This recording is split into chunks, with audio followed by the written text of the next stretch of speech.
साथियों, मेवाड़ा हमारा बेटा और हमारा सबरा चेता श्री पवनजी खेड़ा साहब हमारे बच्चे हैं।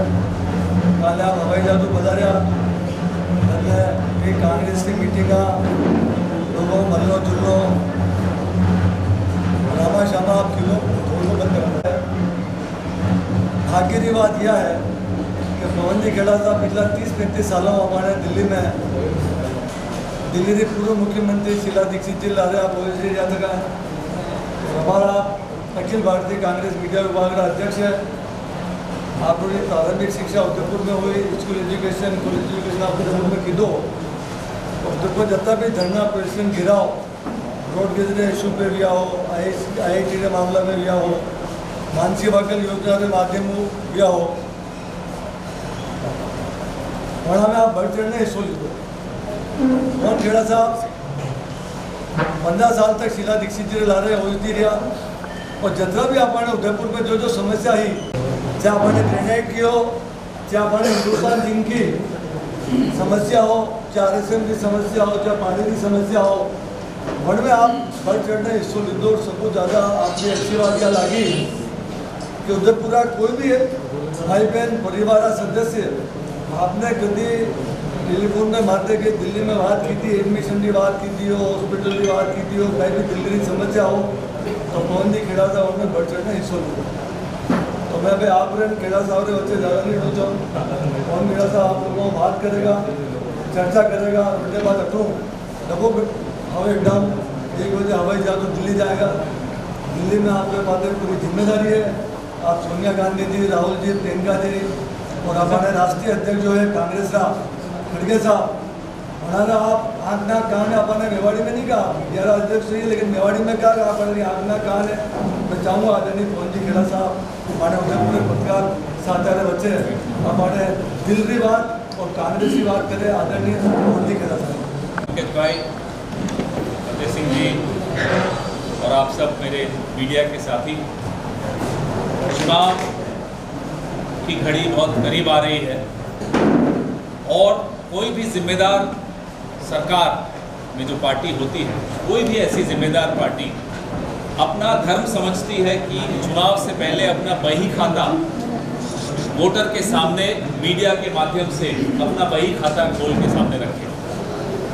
और कांग्रेस की जो राजस्थान की सरकार पिछले 5 साल में आपने देखी, ये 5 साल पूरे विश्व के लिए, पूरे देश के लिए, हमारे प्रदेश के लिए कोई बहुत अच्छे नहीं गुजरे। उसमें 2.5 साल कोविड ने हम सबके बर्बाद किए, अर्थव्यवस्था को बर्बाद किया। उसके बावजूद अगर कांग्रेस की राजस्थान की सरकार अपना बही खाता खोलकर जनता की, वोटर की आंखों में आंखें डाल के ईमानदारी से बात करने की अगर हिम्मत रखती है तो उस सरकार ने काम किया है। मैनिफेस्टो का 97% हासिल कर लेना, वादे पूरे कर लेना अपने आप में मुझे लगता है एक उपलब्धि है। खासतौर पे ऐसे दौर में जब प्रधानमंत्री क्या बोलते हैं चुनाव से पहले और चुनाव के बाद उनका गृह मंत्री कहता है कि वो तो जुमला था। ऐसे दौर में अगर कोई पार्टी अपना बही खाता सामने रख सकती है तो वो कांग्रेस पार्टी है, वो राजस्थान की कांग्रेस की सरकार है। चिरंजीवी योजना का जिक्र पूरे विश्व में होता है। विदेशों की कुछ यूनिवर्सिटीज इस योजना पर PhD भी, एक थीसिस भी लिखी जा रही है। और जो राहत का काम गहलोत सरकार ने यहाँ किया, विशेष तौर पे जब प्राकृतिक रूप से और मानव रचित आहत का काम केंद्र सरकार ने इस पूरे देश में किया हो, ऐसे में कोई राहत दे वो बहुत बड़ी बात मानी। वो गैस सिलेंडर के दाम हो और किसानों को राहत देने की बात हो। चिरंजीवी योजना के विषय में मैं बात कर ही चुका हूँ कि 25 लाख का इलाज मुफ्त होना हो, कहीं पूरे विश्व में नहीं होता, कहीं नहीं होता जिस तरह का इलाज यहाँ होता है। तो हर कदम पे गहलोत सरकार ने, कांग्रेस सरकार ने राहत देने की ही बात की और यही काम सरकार का होता है। हम शायद भूल गए हैं पिछले 10 साल में केंद्र सरकार को देखते हुए कि सरकारों का काम क्या होता है, राजधर्म होता क्या है सरकार,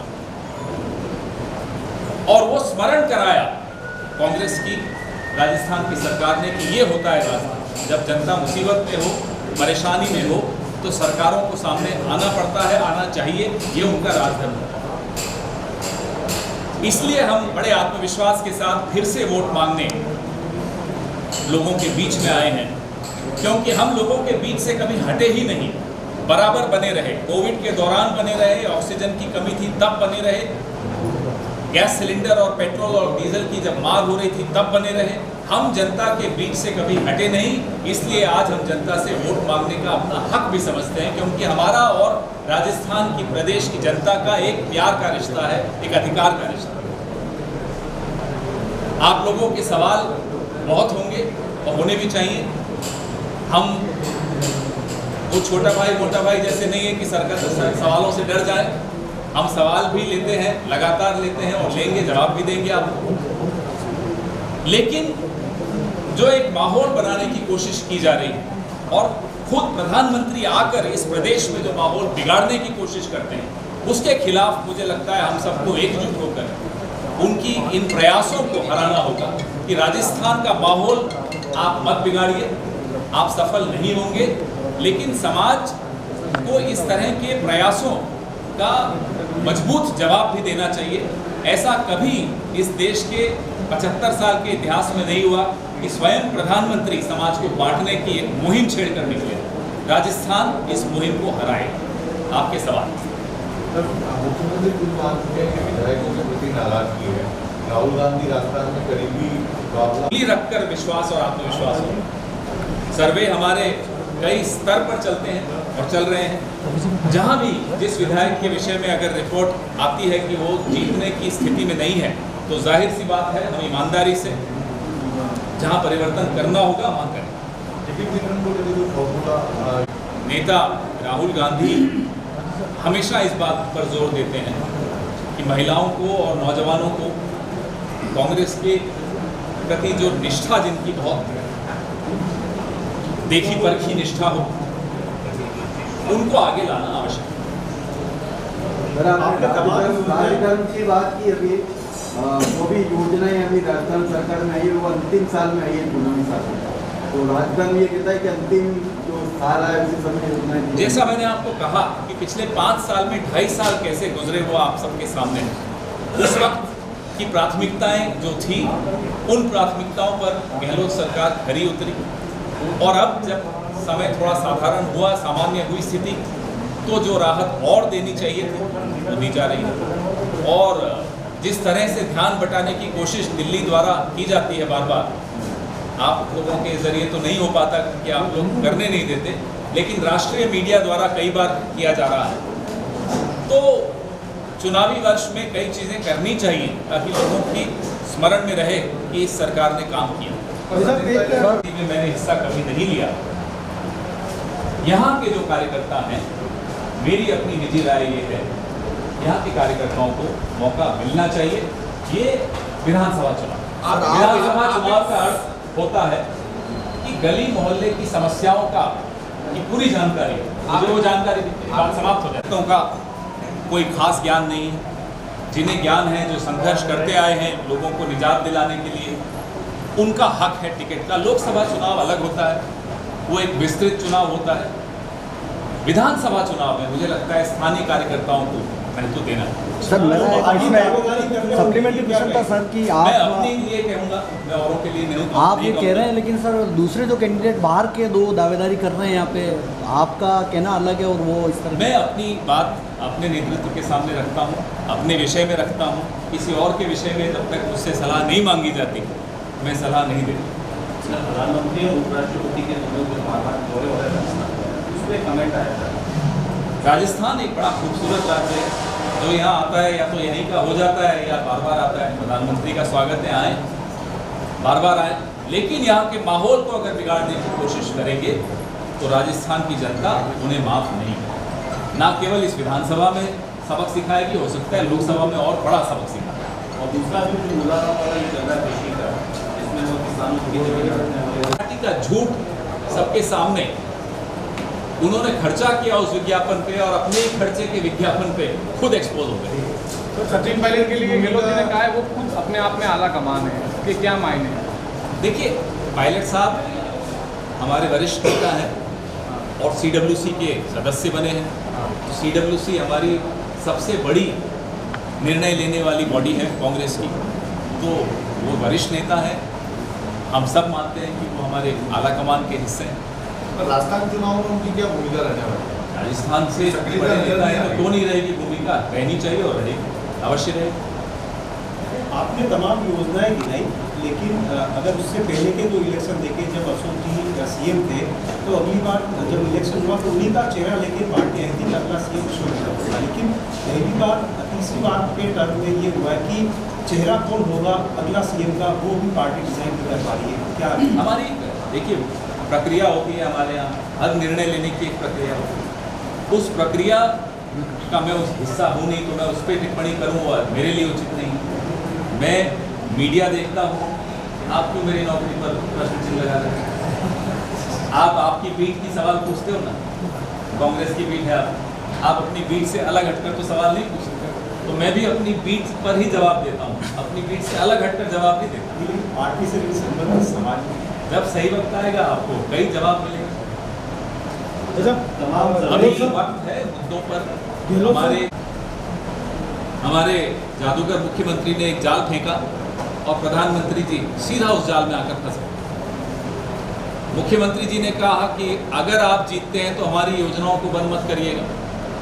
प्रधानमंत्री को समझ में नहीं आया कि क्या जाल था, क्या चाल थी। वो बोले नहीं, आपकी अच्छी योजनाएं हैं, बंद नहीं होंगी। तो जब योजनाएं अच्छी हैं तो आपकी ज़रूरत क्या है, हम आ जाएंगे वापस, हम ही चलाएंगे इन योजनाओं को।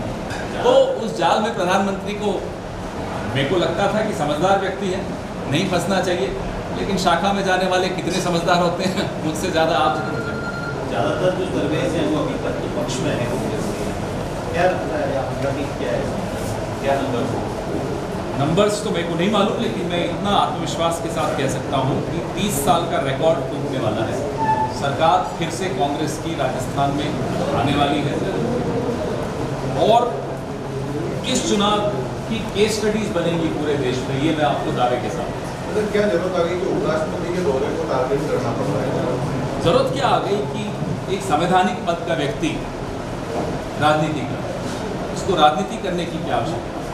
कई चीज़ें हैं, वक्त पे खुलासे करेंगे हम, अभी खुलासे करने का वक्त नहीं, आज बिल्कुल आए राजनीति करने का अब हक उनका नहीं है। वो संवैधानिक पद पर, जो संवैधानिक पद पर होता है उसका राजधर्म अलग होता है, लेकिन वक्त पे खुलासे जरूर करेंगे। किस तरह के खुलासे? वक्त पे करेंगे कि किस तरह की राजनीति हो रही है दिल्ली द्वारा। Voter fighting the BJP. राष्ट्रीय सरकार ने गठबंधन किया है, उसमें सीट बंटवारे का असर राजस्थान में भी नजर आएगा। जहाँ जिन जिन राज्यों की जो परिस्थितियाँ हैं उस आधार पे चर्चा होगी। राजस्थान में ऐसी परिस्थिति है या नहीं है, वक्त पे मालूम पड़ेगा जब चर्चाएं शुरू होंगी। सर, आपकी राय में गौरव वल्लभ और दिनेश मोडनिया, आपकी राय में गौरव वल्लभ और दिनेश मोडनिया की जो दावेदारी है वो निश्चित है? मैं इस बारे में कोई राय क्यों दूँ? आपने जाना चाहिए। मैं अपने विषय में राय दे सकता, आप सब कांग्रेस के मैं किसी और के विषय में राय देना उचित नहीं समझता। हमारे कांग्रेस के सब अच्छे कार्यकर्ता हैं, गौरव हमारे मेरे डिपार्टमेंट के हैं, हमारे अच्छे प्रवक्ताओं में से एक माने जाते हैं, बहुत अच्छे प्रवक्ता हैं, अर्थव्यवस्था पे बहुत अच्छी पकड़ है। दिनेश भाई हमारे भाई हैं, मेहनत करते हैं, इतने सालों से कांग्रेस को मजबूत करते हैं। तो आप किसी एक व्यक्ति के विषय में मुझसे पूछें, वो अच्छा नहीं रहेगा। हम सब एक हैं, पार्टी जिसको टिकट देगी हम सब मिलकर उसको जिताएंगे। ये प्रण हम लोगों ने कल यहाँ इसी प्रांगण में लिया, हमारे तमाम साथियों ने लिया। इस बार मेवाड़ कांग्रेस का सर ऊंचा करेगा। सर, जिस तरह से बाहरी लिस्टेड हैं उनको जम्मू कश्मीर जैसे संवेदनशील इलाके में स्मार्ट मीटर्स का ठेका दिया गया है, तो क्या कार्रवाई प्रधानमंत्री पर होगी कि पीएम केयर फंड में इन्हीं चाइनीज कंपनी से पैसा लिया? क्या कार्रवाई नड्डा जी पर होगी? नड्डा जी पर तो मेरे को बुरा लगता है उनके बारे में बात करने की, वो नाम के अध्यक्ष हैं, चलती तो अमित शाह की और मोदी की है। क्या इन तीनों पर कार्रवाई होगी कि भारतीय जनता पार्टी ने उन्हीं चीनी कंपनियों की मदद ली थी 2019 के चुनाव में। तो ये जो दोगली बातें हैं मोदी सरकार की, मोदी की पार्टी की, ये दोगली बातें तो नहीं चली। अगर न्यूज़ क्लिक किसी चीनी कंपनी से पैसा लेती है तो गलत है, तो उसी चीनी कंपनी से वो ठेका देना भी गलत है। और ठेका देने वाली भारतीय जनता पार्टी खुद है, ठेका देने वाली बीजेपी की सरकारें हैं। मैं आपको गुजरात, यहाँ के पड़ोसी राज्य है, उसका उदाहरण दूं। धोलेरा नाम का एक इलाका है। धोलेरा में कितनी जमीनें आपने चीन की कंपनियों को दी हैं बताइए? क्यों हिंदुस्तान की कंपनियां नहीं दिखती आप? हिंदुस्तान का एमएसएमई सेक्टर नहीं दिखता? चीन की कंपनियों को आप गुजरात में बुलाते हैं। आपको मालूम है, जब गुजरात के मुख्यमंत्री थे ये हमारे साहब जो आजकल प्रधानमंत्री बने फिरते हैं, जब ये गुजरात के मुख्यमंत्री थे तो गुजरात के स्कूलों में मैंडरिन कंपलसरी करने वाले थे कि चीनी भाषा गुजरात में सिखाई जाए। क्या रिश्ता है आपका चीन से, हम तो ये जानना चाहते हैं। 18 बार आप चीनी राष्ट्रपति से मिलकर क्या बात करते हो, हम ये जानना चाहते हैं। तो चीन के विषय में तो ये न बोले तो अच्छा है। जिस व्यक्ति ने चीन को क्लीन चिट देने की हिमाकत करी, वो आज किसी और पर आरोप लगाता है कि आप चीन के एजेंट। चीन के सबसे बड़े एजेंट तो अगर कोई बैठे हैं तो इस सत्ताधारी दल के लोग बैठे हैं, जिन्होंने चीन को क्लीन चिट दिया, सर्टिफिकेट दिया कि हमारे इलाके में चीन नहीं घुसा, हमारी सेना का अपमान किया। तो चीन पे अगर आप मेरे से सवाल पूछना शुरू करेंगे तो मोदी जी जवाब दे नहीं पाए। भी बोला था इससे पहले उदयपुर में कन्हैयालाल टेलर की हत्या हुई। हत्यारे कौन थे? अतारी और घोष। कौन थे अतारी और घोष? पता नहीं प्रधानमंत्री ने ये बताया आप लोगों को या नहीं, या शर्म आ गई होगी, नहीं बताया होगा। अतारी और घोष भारतीय जनता पार्टी के कार्यकर्ता थे। बताया प्रधानमंत्री? क्यों नहीं हिम्मत हुई बताने? और मुझे तो शर्म एक बात पर आई, मैं उदयपुर का हूं, प्रधानमंत्री को शर्म ज्यादा आनी चाहिए। 2 हत्याकांड हुए।